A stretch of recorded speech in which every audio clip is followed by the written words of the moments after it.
But what if I told you that according to the internet, that little blue jar sitting in your medicine cabinet is actually a miracle product capable of melting belly fat, curing toenail fungus, repelling mosquitoes, erasing stretch marks, training your cat, clearing your acne, and, I swear I'm not making this up, healing your broken marriage? Okay, I made that last one up, but only barely.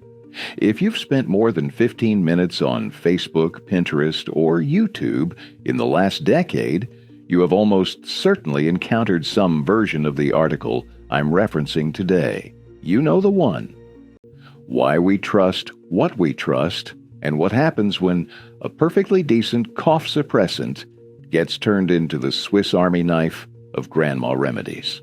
Hack number 1. The big one, the heavyweight champion of dubious Vicks claims, belly fat. According to approximately 9,000 YouTube videos with thumbnails of women wrapping their midsections in plastic wrap, you can melt belly fat by mixing Vicks VapoRub with baking soda, rubbing alcohol, and crushed camphor tablets, slathering it on your stomach, wrapping yourself in cling film like a human burrito, and either exercising or going to sleep. The promise? Lose inches off your waist in days. 3 days. 1 video claims. 3 days. Now, I want to be very clear about this. There is no scientific evidence whatsoever that Vicks VapoRub reduces belly fat. None.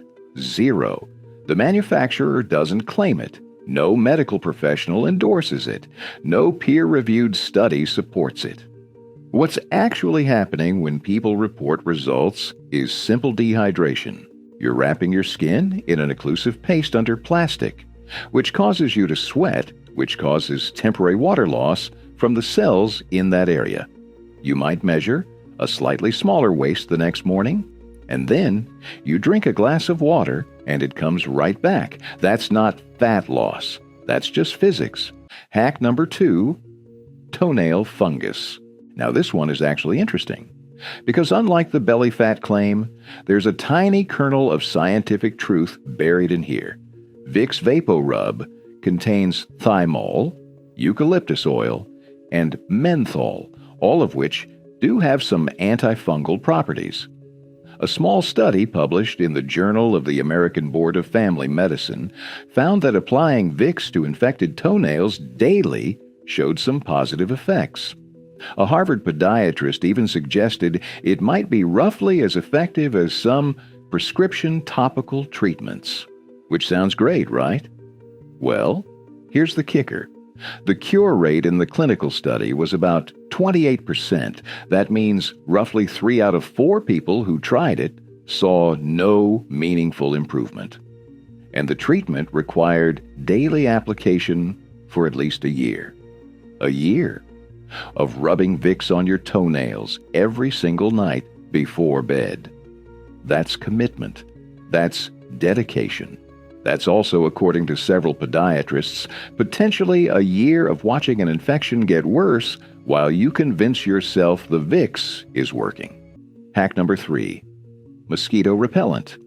This one drives me absolutely insane because it sounds so plausible. Vicks smells strong. Mosquitoes don't like strong smells. Therefore, Vicks repels mosquitoes. It's such clean logic. Such beautiful, elegant, completely wrong logic. Here's the thing. The eucalyptus oil in Vicks is not the same as oil of lemon eucalyptus, which is an actual EPA registered insect repellent. They sound similar. They are not. The menthol and camphor in Vicks might confuse a mosquito for a few minutes. Maybe. Like shouting at a bird. It'll startle it for a second, but it won't keep it out of your garden. The scent evaporates quickly. The protection, such as it is fleeting and unreliable.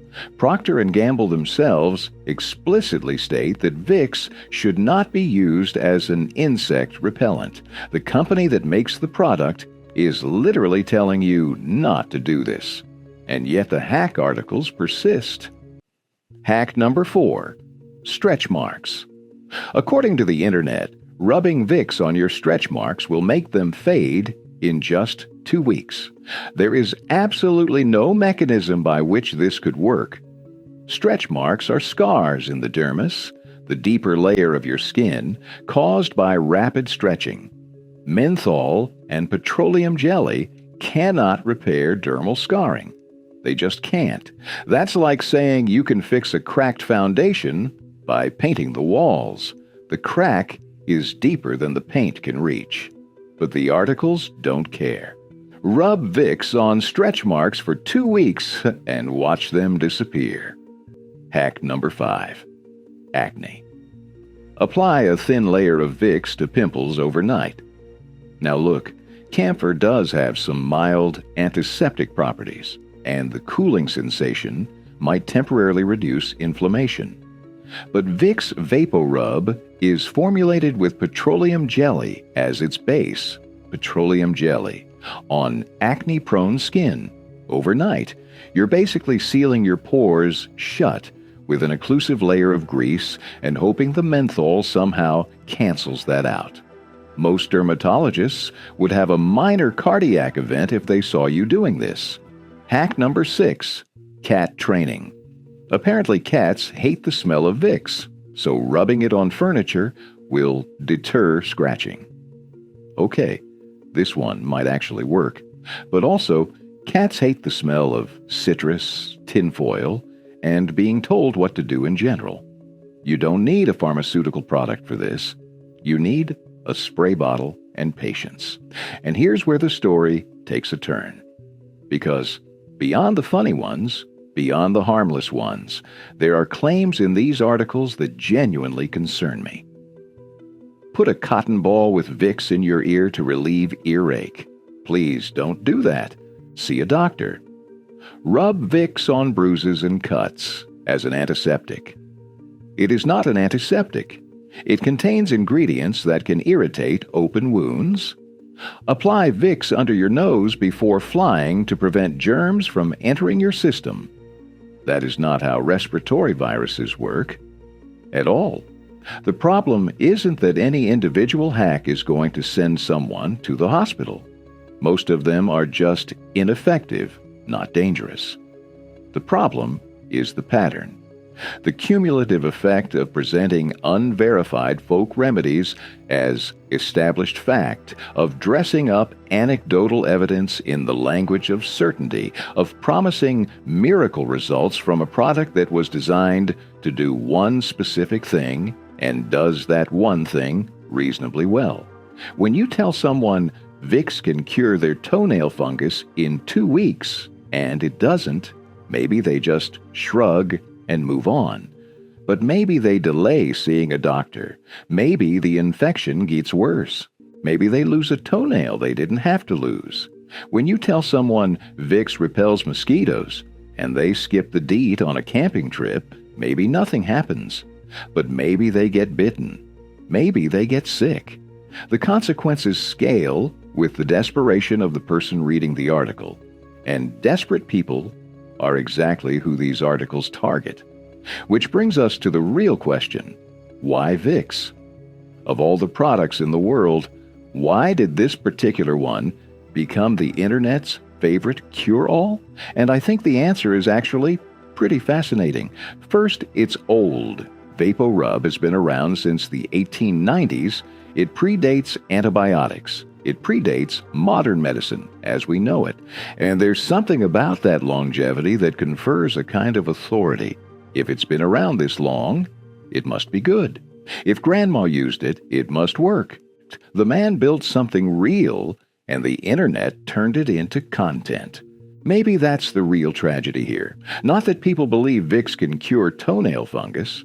Not that someone wrapped themselves in plastic wrap and went to bed smelling like a eucalyptus tree.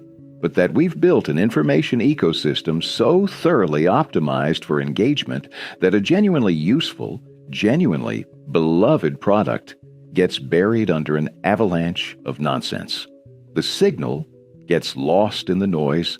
The real story, the Latin scholar, the sick kid, the junk mail pioneer, the pandemic, the blue jar, gets overshadowed by 37 genius hacks that will blow your mind. And look, I know this is just Vicks VapoRub.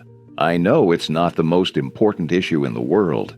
It's not geopolitics. It's not climate change. It's a jar of mentholated ointment. But I think the pattern matters, because the same machinery that turns Vicks into a miracle weight loss solution also turns vaccines into conspiracies, and elections into hoaxes, and science into opinion. The mechanism is identical. Take something real. Strip away the nuance. Add exclamation points. Promise certainty in an uncertain world. Share widely. And the truth gets quieter and quieter and quieter until all you can hear is the noise. So the next time you see an article promising you 37 genius Vicks hacks, maybe just close the tab. Open the jar instead. Put a little on your chest if you've got a cold. Breathe in that smell. Remember being small. Remember being cared for. And appreciate the product for what it actually is. Not a miracle, not a hack, not a life-changing secret that doctors hate. Just a jar of menthol and petroleum jelly invented by a father who loved his son that makes it a little easier to breathe when the world feels stuffy. That's enough. That was always enough.